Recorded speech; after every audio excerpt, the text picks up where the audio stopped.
Did you ever get a present you really wanted and it wasn't all you thought it would be? Guess what, Misfits? I got an awesome podcast Christmas present, this Shure MV7 podcast mic. But it wasn't all I'd hoped for. And here's how I fixed it. Playing the Misfit Heroes podcast.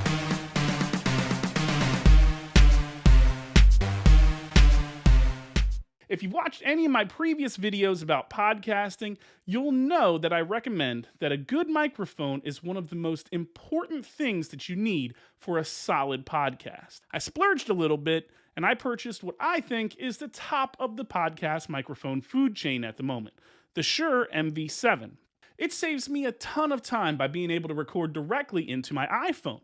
It automatically manages my gain and audio levels, which saves me tons of time in editing and post-production, and it boasts some of the best audio quality of any podcast mic available today on a shoestring budget. Or at least I thought. I was super impressed when I unboxed my new mic, and I quickly wanted to get started setting it up and playing with it. But, lo and behold, right out of the box, I was not ready for some of the immediate disappointment that I got. The mic itself is awesome, but I ran into quite a few headaches immediately caused by nothing more than my own unrealistic expectations. First, I saw this mic in person at a podcasting event, and I got to see some of the cool features like the Shure app that makes setup a breeze on both your mobile phone and your computer. It works awesome, except not the way I thought it would. The app is simple and easy to use, and it allows you to set the mic up exactly how you want it quickly and easily, which is stellar for audio-only podcasts. But I make a video podcast. So why wasn't my iPhone working with my fancy new mic to make videos when I opened up the camera app? Well, that's because there's another app that no one tells you about, not even inside of the Shure MOTIV audio app.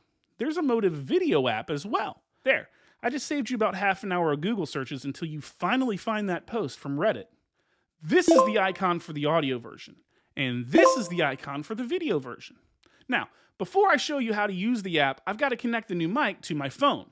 Inside the box, I've got the mic, a user manual, a USB-A to USB micro cable for connecting the mic directly to your computer, and a USB-C to USB micro cable for connecting the mic to a USB-C connection like your phone. So, if you've got the fancy new iPhone 15 with Apple's first USB-C port, you're golden. But I do not got the fancy new iPhone 15. I've got an iPhone with a Lightning port. So, if you're Team Apple, what are you to do? Well, you buy adapters. Lots of adapters. Bro, I've bought so many adapters. And to compound the issue further, when you log on to everyone's favorite convenience factory, Amazon, there are a bunch of adapters that look like they'll work, but upon further inspection in the photos and description, they say they will not work directly with the Shure MV7 specifically. Heck, Shure even makes a proprietary cable with a Lightning port, but why wouldn't they include that in the box instead of making you dish out an additional $27 and making you, the consumer, search for it yourself? It's not what you like, it's the consumer. Instead, I decided to find alternative options for making this mic work the way I want. This USB camera adapter for iPhones with Lightning ports seemed like an inexpensive way to test my theory and my patience. It was only $9, so what have you got to lose? Since we've got the USB-A cord in the Shure box, now I can hook the mic up to my phone using the adapter. And look, we've got power, we've got transmission, and ladies and gentlemen, or whatever else you identify as, the Shure MV7 now works with your iPhone, right? Except it doesn't. Not yet. Let's get back to that app. Remember the MOTIV audio app by Shure that I told you about earlier? Well, let's try out the MOTIV video app. The app is designed for Shure's MV88 mic, which is why you immediately get an ad popping up for it when you open the app. But let's hook up the MV7 and see what happens. There we go. It's recognized, and we can hit the start recording button and begin our content creation journey. So, we're recording and we're ready to go. But I noticed something else. There's a built-in pop filter on the Shure MV7. It looks cool and it functions pretty well, but I'm not satisfied with pretty well. I want perfection, because everything can always be improved. First, let me explain why a pop filter matters. A pop filter limits the effects of plosives. What's a plosive, you ask? Well, it's those hard S, P, B, and T sounds that your voice makes on recordings. Rather than do a deep dive, let me show you what I mean. I'm going to read this sentence and show you the difference a pop filter makes.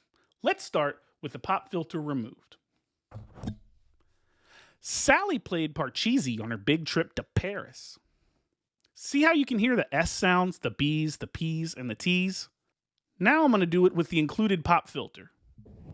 Sally played Parcheesi on her big trip to Paris. It sounds different, right? But it's still not good enough. I want bigger. I want better. I want more. The MV7 is the little brother to Shure's trademark mic, the Sm7db. One of the best features of that mic is its pop filter, or windscreen if you're British. Weird. And it just so happens you can buy that pop filter by itself. And it just so happens to fit the MV7. And I just so happened to buy it. And here's what it sounds like. To swap it out, you just slide the old one off and the new one on. It's literally a perfect fit. And now we talk. Sally played Parcheesi on her big trip to Paris. Big improvement if you ask me. And now, we've upgraded our new Shure MV7 mic to its highest potential. Just for comparison, here's all three of the recordings so you can hear the difference for yourself. Sally played Parcheesi on her big trip to Paris. Sally played Parcheesi on her big trip to Paris. Sally played Parcheesi on her big trip to Paris. So, now after I've made a few upgrades, I'm definitely way happier with my new Shure MV7 mic. Let me know, do you notice a difference, and do you think the extra cost of these items were worth the money? I want to make one final distinction. My gripes with this mic are really minute, to be honest. Heck, the lightning port isn't really even Shure's problem, even though the mic was released before Apple switched to USB-C. That's Apple's problem, really. Quiet Android people, this doesn't concern you.